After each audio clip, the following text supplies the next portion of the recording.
The Dump Man's Treasures by Lynn Plourde, illustrated by Mary Beth Owens, published by Down East Books. This is a quieter story than a lot of my other stories that have some wordplay. I think it's okay to have quiet stories sometimes. And this story has something of a surprise built in near the end.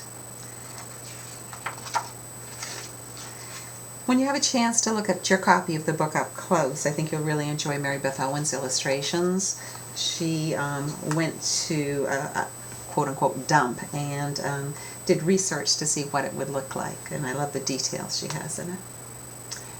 Back when dumps were called dumps, not landfills or recycling centers, way up in the northeast corner of the United States in the small village of Shiretown, Maine, Mr. Puddle was the dump man.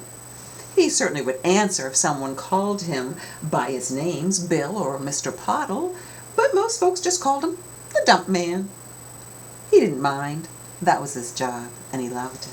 And oh, the treasures he'd find. Like the rocker missing a few spindles, Mr. Puddle fit in that chair like a baby in a cradle. There was no better throne for watching over his dump. Or the wobbly globe, Mr. Puddle would spin it with his eyes closed and his finger out. Wherever it landed, he'd imagine visiting hot spots near the equator or cold places near the poles. It didn't cost him a penny, just a little imagination. Or the weather vane. Mr. Puddle didn't have a clue why someone would throw away a perfectly good weather vane just because of a little rust. It still gave a creaky whirl in the wind. With that weather vane plus some cloud watching, Mr. Puddle knew for certain when a storm was a-brewing, so no one had to unload trash in the rain. But best of all were the books. The dump man wouldn't let anyone throw away a single book. Mr. Puddle offered to fix books. He taped torn pages, glued bindings back on, and set books by the simmering potpourri on his hot plate to hide their musty smells. But still, people threw away books. Mr. Puddle waggled his finger. Shame, shame. Books are treasures. You don't throw away treasures. The children of Shiretown agreed. They wanted to keep every book they'd ever owned, even their baby books. But some parents wouldn't hear of such a thing. You've outgrown these. We don't have any more room for books. You've already read them 100 times. So they still threw away books. Since Mr. Puddle couldn't stop people from discarding books, he started his own library, the Dump Library. He built shelves out of mismatched pieces of pine, oak, and maple that he salvaged from discarded tables, beds, and bureaus. He arranged a hodgepodge of books on a mishmash of shelves, cookbooks with kids' books, science with science fiction, histories with mysteries. Then anyone who came to the dump could just dig through the books and borrow whatever they wanted and return them on the next dump day. No signing them out, no late fees. People could even keep the books they liked or give them away as gifts. Mr. Puddle only had one rule: no throwing away books. Some grown-ups in Shiretown were a little concerned about the dump library. What if it keeps people away from the town library, they asked. There should be more rules. What if someone catches a disease from the books that have been near all that garbage? The kids said, who cares? They all begged to go with their parents on dump day to check out the new old books Mr. Puddle had saved since last week. But there were more grown-ups than kids in Shiretown, and still people threw away books. Soon Mr. Puddle didn't have any more room on the shelves in his shack. Since he wouldn't throw away a single book, the dump man needed a new plan. Early in the morning before the dump opened, or late in the afternoon after the dump closed, Mr. Puddle filled a wobbly old cart with books and headed to town. He wheeled that cart everywhere, to nursing homes, to back alley apartments, even along the riverbank where the homeless folks slept. Each day he gave away books, books, and more books. The grown-ups said, "Dump man has gone mad. Now he's taking his trashy books all over town." The kids giggled. What fun! They shouted as they followed on their bicycles after school.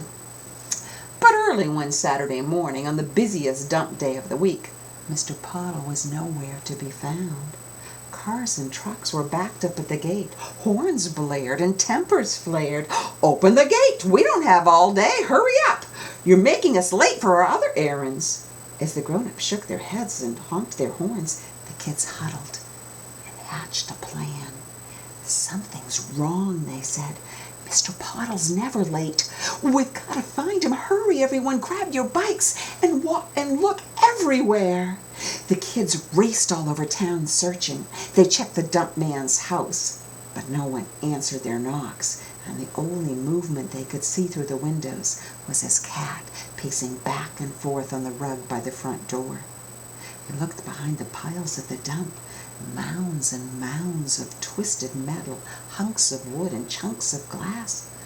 But no sign of Mr. Puddle. They searched all the back roads around town, listening for the faintest of sounds, watching for the tiniest of movements. There he is! A wheel to his grocery cart had fallen off, causing it to topple over and crash into a deep ditch. Mr. Puddle had broken his ankle, but that didn't stop him from crawling on his hands and knees, trying to collect all the books that had toppled in with him. As the kids waited with him for the ambulance to arrive, he thanked them for coming to his rescue. They told him not to worry as they set to work rescuing his books.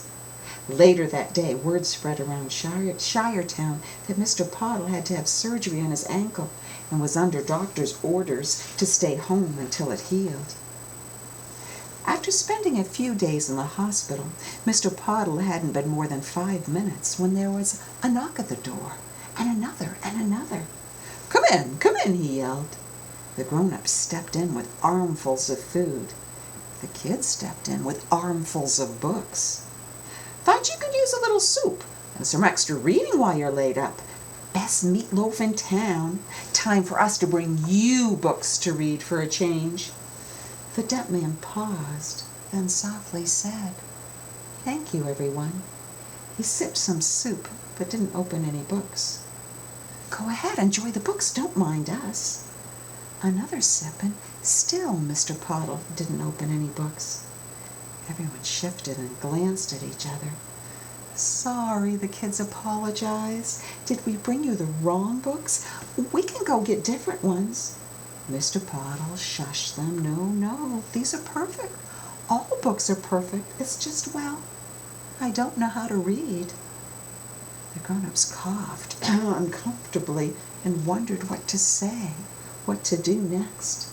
But the kids knew exactly what to do. "Make room, move over," they said, as they crowded onto the edge of Mr. Puddle's bed. All that day they took turns reading to him Where the Wild Things Are, Charlotte's Web, Alice in Wonderland.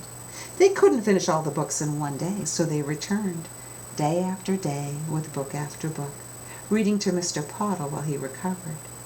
After all, it was the least they could do for the dump man, their dump man, who knew how to find treasures in trash.